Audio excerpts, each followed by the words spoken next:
Alright, what is going on, guys? SpitefulHopes back again, coming into the video brought to you and sponsored by... No, there's nobody sponsoring me, bro. I'm sorry I've been busy, guys. I haven't really posted any content just because I've wanted to take care of housework. I want to say that the lawn that I had was like 5 feet tall. And yeah, we're opening up the pool as well, so I've been trying to clean that up. Anyways, guys, new banner. Don't know how to feel. I honestly don't even know how to feel about this. Now, this is a filler banner, as you can see here. Retsu, Makoto, and Shusuke, all filler characters. I'm just kidding.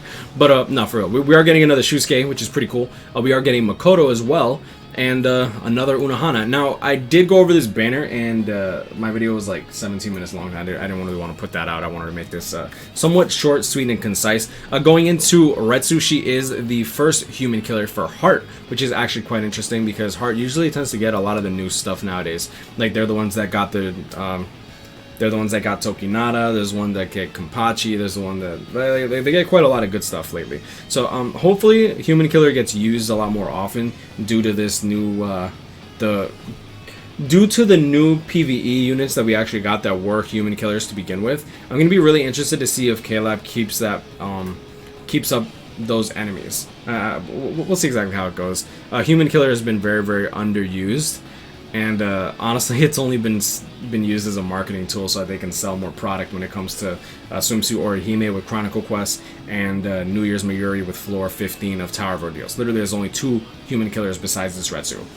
Alright, going into it, I do have the stats and skills brought to you by Soldex, the homie. As you can see here, make sure to check out his site, bbs-simulator.com/characters. This guy, he's, dude, this website is the best website when it comes to Bleach Brave Souls. There's no comparison, never has been. Alright, so, Retsu. Heart unit, strong attack recharge 14% link. Really, really good because even though there's a lot of heart units with soul recharge, bro.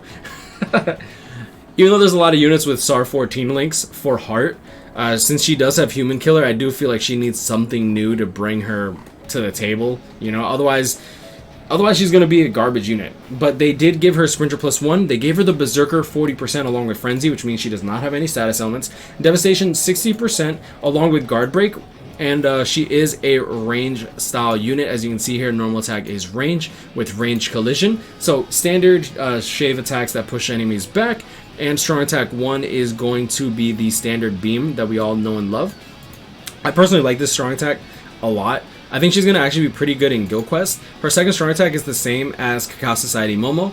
Without Havoc, she does have the same second strong attack as Spirit Society Byakuya, Can't Fear Your Own World Shinji, and it's just an overall great second strong attack. Just 800 radius AoE in front of her, and then strong attack 3 is going to be a standard full screen third strong attack.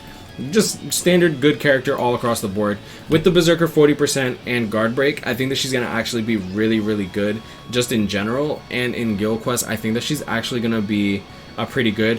Should KLab ever put a human style Guild Quest, I really hope they never do that, or at least not anytime soon.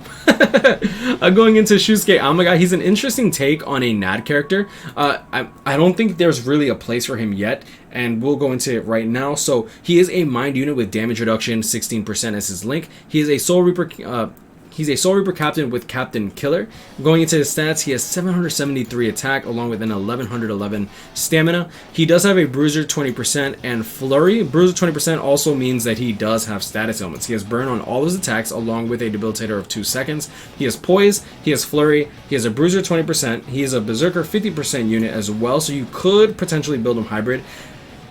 Honestly though, after playing with Kenpachi, I do think that Kenpachi is incredibly underwhelming when it comes to co-op IZ in particular.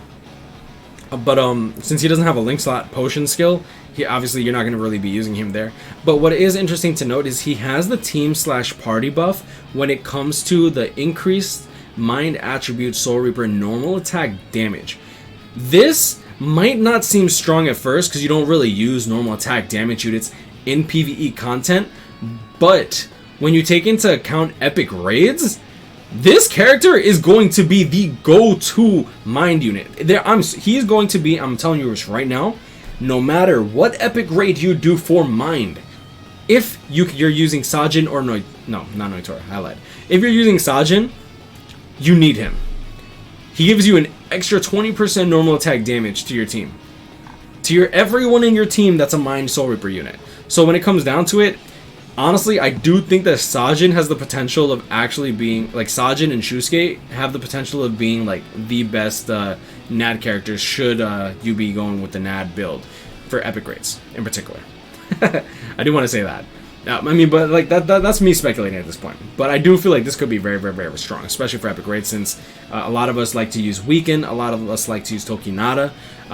Yeah. Anyways, that's that for that. Unfortunately, he doesn't have long reach, so his radius for his normal attack damage string is 375 across the board. He does have a normal NAD string.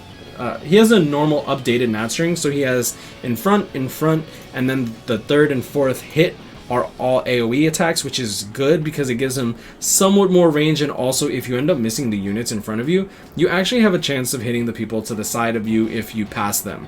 This is really good when it comes for NAD units actually trying to hit enemies that are... When it's like pretty much like a big group of enemies. Strong attack 1, 475, this is a standard lunge. Second strong attack is the 800 radius attack that we were just talking about. AoE distant, it's in front of him. And his third strong attack is a standard full screen. He has burn on all of his attacks as well as his special, which is good. Now, Makoto is an interesting case, and I want to go over him a little more than the rest of them because I do feel like he has the potential of being one of the best Senkaimon units, just like Nelyel and Uryu. Now, unlike Nelyel and Uryu, this character does have a lot of ranged collision on him, but when it comes to Senkaimon boss stages, I feel like he does it better than most of them, except for maybe Tensa Zangetsu. But like at the end of the day, that actually he might be just as good as Tensa Zangetsu. So strong attack recharge 12%. He is a Soul Reaper with a Hollow Killer. He is a range unit along with Guard Break. So he's kind of like he's pretty much like the range counterpart to this Toshiro.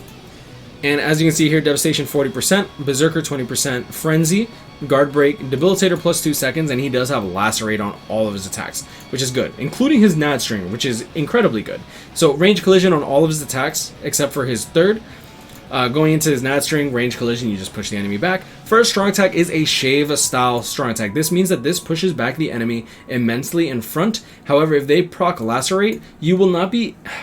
If you do the first strong attack and you proc Lacerate, you have the chance of getting hit with an ultimate.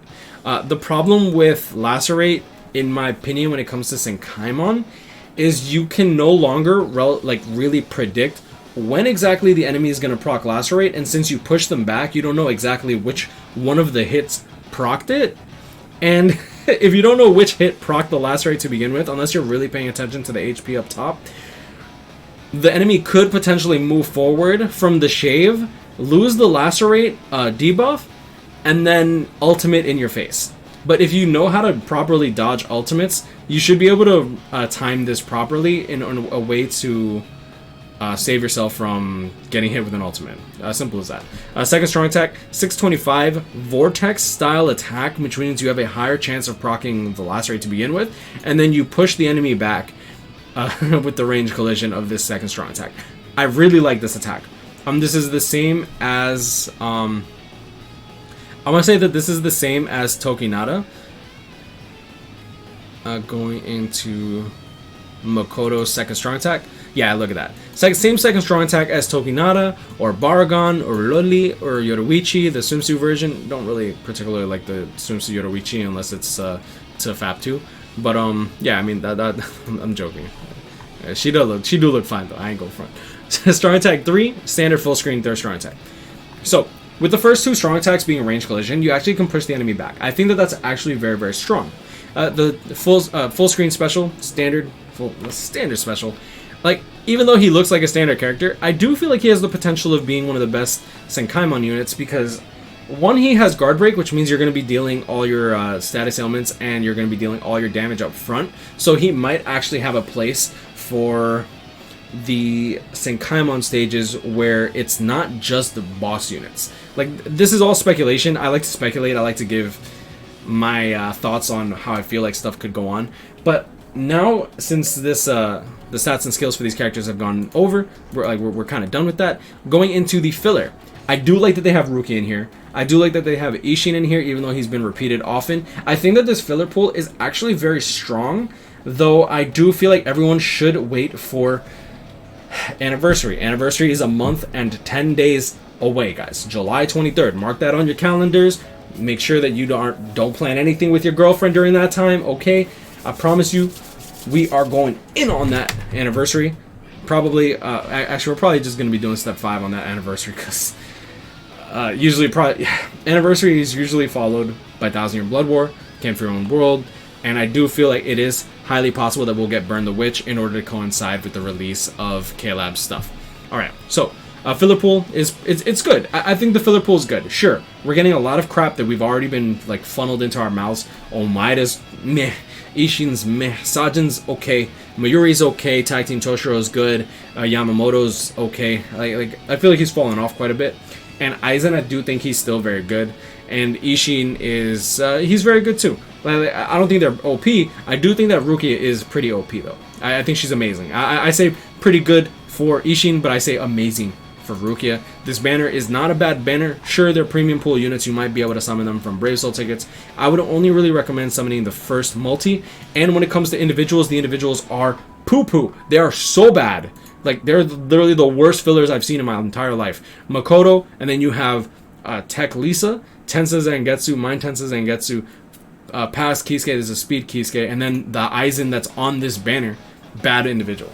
Stay away from this individual. It's doo-doo. Going into this banner, Shusuke, Hiyori, not a bad unit, but she gets funneled a lot. White Ichigo gets funneled a lot. Lupi gets funneled a lot. Past Lisa, this is Speed Lisa. She doesn't really get shown very often. By funneled a lot, I mean K-Lab puts these characters in the filler pool of double chance banners. Literally, Tensa Zangetsu, Kisuke, Hiyori, White Ichigo, Lupi. Like, I'm pretty sure that all these characters were literally filler of the last main banner. Like, look at this. Yeah, look at this. You got Hiyori, Ikaku, Tesla, bro. Alright, I'm trying not to, like, pass too much. And yeah, here's the filler. Look, you got Lisa, Kisuke, well, different Omaida, but still. And then you got Ryukin, and Ryukin's filler in the next banner. Alright, so let's, I can't just click end, really. Let me just scroll all the way down. Alright, and going into the Retsu's banner, I do think Retsu's banner is actually worth looking into. Maybe not worth summoning on, but I would definitely toss in a multi if you don't already have the Retsu. She does have Koga, Kenpachi, and Ikaku, and then Ryukin. Koga and Kenpachi are very, very good units. Kenpachi is still very strong in PvE content. Koga is one of the best mind units in the game, and of course Retsu brings something new to the table. I don't think she's necessarily OP or anything, but she does bring something new to the table. I'm really hoping that K-Lab makes use of human killers, but I hope that they do it in a way that doesn't obstruct a lot of things. Right now there are PvE units for humans, which kind of, honestly, I don't think many people really brought up, not even myself, because I didn't even notice. I honestly wasn't even paying attention because they did it in a point event.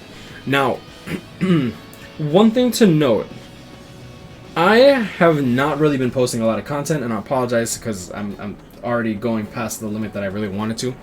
I've been posting a lot of content because right now, K-Lab has really disappointed me in a lot of the content that they come out with. The resurrected units get no love. Their point events are completely stale. They've been redoing the same point event. All they've been doing is try to sell, sell, sell. And I don't mind them trying to sell. Like, that's fine. They're a business. I get it. But their packs are incredibly overpriced. Their value is incredibly diminished. And I do agree with Cool. I haven't watched his video yet. I highly advise you guys check out his video. I will leave it in the description below. I'll leave it right above the Discord link. I would love you guys to join. We've recently pruned, so if you were kicked from the Discord, that means that you just were not active. You weren't banned. We just kicked a bunch of people that were inactive in order to just make the Discord run a little bit better. I feel like Discord can be a little slow when you have more than like 5,000-6,000 people, right? Especially when people aren't even talking. But yeah, so when it comes to BBS, it has been really slow lately. I've been taking a break just because, one, ad revenue is pretty doo-doo. I don't really care about like making videos in order to try to gain subscribers. I do this for my homies, bro. I do this for you guys, the ones that have been sticking with me for like the last 3 to 4 years, which is crazy, bro. And like all the new ones that come through and are like, oh, you know what? It's like he has some valid points or whatever. But I'm always up for criticism, you know, whether it be valid or invalid. I'm not gonna really entertain the invalid ones, but I mean, it is what it is. But yeah, we are gonna be coming in full force though. I do have a lot of videos to make, and let me see if I can do this. But I'm gonna leave it at that. I appreciate you guys posting in the BBS Showcase requests. I will be going through this list sometime soon. And yeah, I guess I will leave it at that. You guys grind, don't catch up, hit me up, stay blessed. I wish y'all the best luck here, summons. And by not showing love to the characters, Dokkan's done a very good job when it comes to their form of resurrection. I feel like Dragon Ball Legends does a good job. I feel like even Naruto Blazing does a better job with their resurrections than K-Lab does, which is really sad. Which is really, really sad. And we're getting up to the point where there a lot of these characters we've probably spent a lot of money on. Like, personally, this Rangaku, Sajin, and Soifon banner, I want to say actually, no. The Ruruka, Rangaku, and Renji banner. No, the Rukia, Renji, and Ruruka banner. Wow, I'm goofing so bad. I spent a lot of money on that banner. I spent maybe $240, something like that. And I mean, I got the character. I actually only got Renji, but I spent so much money, and these characters aren't even going to be useful ever again, unless they're links, and that's really sad. I think it's really sad personally, but yeah, in Dokkan, I think I spent maybe $300 on AGL Super Vegito, and now he's, I don't want to say he's the best unit in the game, but he's top tier. That's amazing. I wish K-Lab would do the same, and I'm really hoping that they change their act. They disappointed us with Dangai, they disappointed us with Aizen, they disappointed us with Full Hollow Ichigo, Hard Okiura. They just keep disappointing me. I'm not saying that they have to make the characters useful, I want some care. I'm tired of getting burn reduction minus 55%. You feel me? But yeah, I mean, I guess I will leave it at that. Stay blessed, y'all. Y'all have a great day. We'll see y'all in the next one. Peace.